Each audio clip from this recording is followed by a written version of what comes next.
இன்றைக்கி ஒரு சின்ன மினி விளாக் பார்க்கலாமா? இது வந்து நேற்று நைட் எடுத்த விளாக் தான். வீட்டில் வந்து இட்லி மாவு காலியானதுனால இப்போலாம் ரீசெண்ட் டேஸாக வந்து மேகி பிடிக்கிறதில்ல, இப்படி தான் செஞ்சு சாப்பிட்றோம். அதில் இதுமாரி வெங்காயம் தக்காளி மசாலாஸ்லாம் போட்டு சாப்பிட்டா சூப்பராக இருக்குது. ட்ரை பண்ணலன்னா ட்ரை பண்ணி பாருங்கள். அண்ட் லாஸ்ட்டில் வந்து ஹஸ்பண்டுக்கு வந்து ஒன் சைடு ஆம்லேட், எனக்கு வந்து முட்டை பொடி மாஸ் மாதிரி போட்டுட்டு லாஸ்ட்டில் மேகியில் தூவி சாப்பிட்டேன். டேஸ்ட் அட்டகாசமாக இருக்கும். நீங்களும் ட்ரை பண்ணதில்லைன்னா அதையும் ட்ரை பண்ணி பாருங்கள். உங்கள் வீட்டில் டெசிஷன் மேக்கிங் யார், ஹஸ்பண்டா ஒய்ஃபா இல்லை ரெண்டு பேருமேவா அப்படின்றத கீழே கமெண்ட் பண்ணுங்கள்.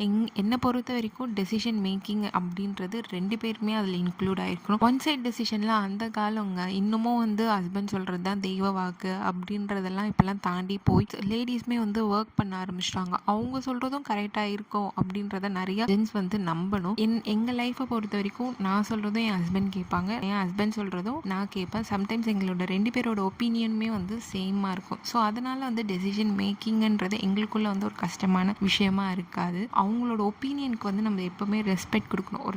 ஒரு விஷயம் பேசுகிறாங்கன்னா நம்ம என்றைக்குமே அதை காது கொடுத்து கேட்கணும். அது வந்து ஒரு குட் ஹேபிட். எல்லாருமே அதை கற்றுக்க வேண்டிய ஒரு விஷயம். இப்போலாம் வந்து நான் பேசுகிறது தான் கரெக்ட் அப்படின்னு சொல்லிட்டு நிறைய பேர் சுற்றிட்டு இருக்காங்க. அதெல்லாம் அவங்களுக்கு எப்போ புரிய போகுது அப்படின்றது தெரியல. ஸோ உங்கள் வீட்டில் டெசிஷன் மேக்கிங் யார் அப்படின்றத கீழே கமெண்ட் பண்ணிட்டு போங்க. இந்தமாரி வீடியோஸ்க்கு நம்ம சேனலை மறக்காமல் லைக் பண்ணி ஷேர் பண்ணி சப்ஸ்கிரைப் பண்ணிட்டு போங்க. உங்கள் வீட்டில் வந்து என்ன டின்னர்ன்றதை கீழே கமெண்ட் பண்ணிட்டு போங்க. அடுத்த வீடியோவில் சந்திக்கலாம். பாய்.